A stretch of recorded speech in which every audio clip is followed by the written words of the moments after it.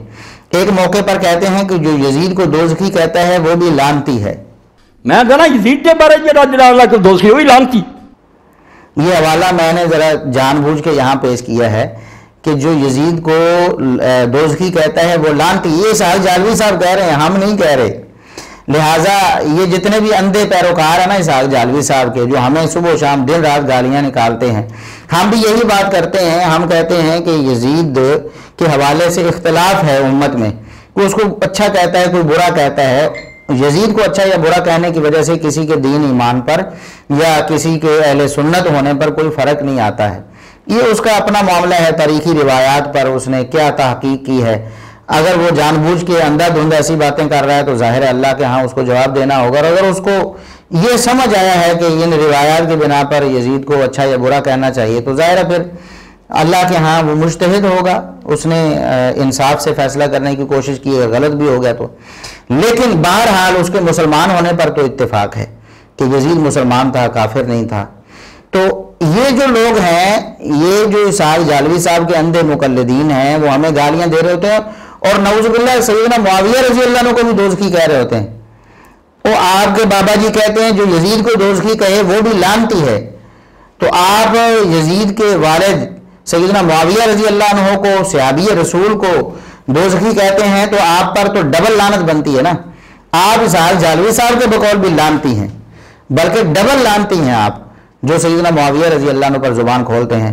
اور اگر ہم برا نہ مانیں تو ہم یہ بھی کہتے ہیں کہ اسحاق جعلوی صاحب خود اس لعنت کا شکار ہو گئے تھے, کیونکہ وہ سیدنا معاویہ رضی اللہ عنہ کو نعوذ باللہ کیسر و کسریٰ کے برابر قرار دے رہے ہیں. تو ان کے بیٹے کے بارے میں کہتے ہیں کہ جو انہیں دوزخی کہے وہ لعنتی ہے, اور سیدنا معاویہ رضی اللہ عنہ جو صحابی رسول ہیں انہیں نعوذ باللہ اسلام سے نکال کے کیسر و کسریٰ کے برابر کر دیں تو پھر بھی کیا لعنت ان تک نہیں پہنچے گی. تو یہ بات ہم نے پیش کی ہے, اور یہ احمقانہ رویہ ہے کہ یزید کے بارے میں افراط و تفرید کا شکار ہو کر اہل سنت کو ملعون اور اس طرح کے ان پر فتوے لگانا. ابھی پچھلے دنوں ویڈیو میں نے دیکھی ہے, وہ مفتی حنیف قریشی صاحب ویسے اپنے آپ کو بریلوی کہتے ہیں لیکن وہ بریلوی نہیں ہے. عامر رضا خان بریلوی صاحب کے مذہب اور عقیدے پر وہ نہیں ہے. اس حوالے سے ہم کبھی تفصیلاً انشاءاللہ بیان بھی کریں گے کہ عامر رضا خان بریلوی صاحب کا عقیدہ کیا ہے اور مفتی حنیف قریشی صاحب کا عقیدہ کیا ہے. بالکل یہ بہت سے معاملات میں ان کے بالکل الٹ کھڑے ہیں, اپوزٹ کھڑے ہیں, ان کے مخالف بنے ہوئے ہیں. یہ بریلوی تو کم از کم نہیں, ہم انہیں بریلوی نہیں سمجھتے. اور مفتی حنیف قریشی صاحب نے میڈیا پر, الیکٹرانک میڈیا پر, ایک چینل ٹی وی چینل پہ بیٹھ کے اس بات کو فرقہ وریت کو ہوا دینے کی کوشش کی, اور دعویٰ یہ کروا رہے تھے کہ میں فرقہ وریت کے خلاف بول رہا ہوں. بھئی یزید کو اچھا یا برا کہنے والے دنیا میں موجود ہیں علماء, اور یہ کہنا کہ جو یزید کی حمایت کرتا ہے یا یزید کو اچھا کہتا ہے یا اس پر لعنت نہیں کرتا, وہاں یہ پروپیگنڈا کر رہے تھے, زور دے رہے تھے کہ یہ کہلوایا جائے ایک اہل حدیث عالم سے کہ یزید پر میں لعنت کرتا ہوں. جب انہوں نے نام لے کر یزید پر لعنت نہیں کی تو پھر انہوں نے کہا کہ دیکھو جی آپ خود لعنتی ہیں اور آپ اس طرح ہیں, آپ اس طرح کافر ہیں. اس طرح کے الفاظ بھی بولے کہ جو یزید پر لعنت نہیں کرتا وہ ایسا ایسا ہے. حضرت حسین رضی اللہ عنہ کی شہادت میں جس کا جس انداز سے بھی کردار ہے میں اس پہ لعنت بھیجتا ہوں, میں اسے ملعون سمجھتا ہوں, اور میں اس کے بارے میں کبھی بھی خیر کا کلمہ نہیں کہہ سکتا. میں اب ایک مرتبہ پھر پوچھتا ہوں, ایک سیکنڈ میں مجھے بتا دیں کہ آپ یزید پر لعنت کرتے ہیں, یزید کی مذمت کرتے ہیں؟ ایک سیکنڈ میں مجھے جواب دیجئے ہاں یا نہ. میں وقت آپ نے بہت لے لیا. حضور نہیں دینا چاہ رہے, وہ کہہ رہے ہیں جو بھی ہے نہیں جو بھی نہیں. دیکھیں نا یہ تو کلی طور پر مطلق بات کر دوں میں جی, جو بھی جو ہے وہ اسلام کا مخالف ہے اس پر لعنت ہو, یہ کیا بات ہوئی؟ یہ منافقت ہے. جس دل میں حسین ابن علی ہوں اس دل میں لعنتی یزید کبھی بھی نہیں آ سکتا. یزید پوری امت کے نزدیک ایک بدبخت, بد کردار, شرابی, بدماش, اور جتنی آپ کے پاس کوئی خباستوں اور خرابیوں کو بیان کرنے کے جملے ہیں وہ اس لعنتی کے لیے آپ بولیں وہ کم میں, اس کی خباستیں, اس کی شرارتیں, اس کی کمینگیاں اس سے کہیں زیادہ ہیں. اللہ اکبر. پوری امت مسلمہ کے نزدیک یزید ہمیشہ کے لیے تمام امت مسلمہ کے نزدیک اس کے ساتھ نفرت رکھی گئی ہے.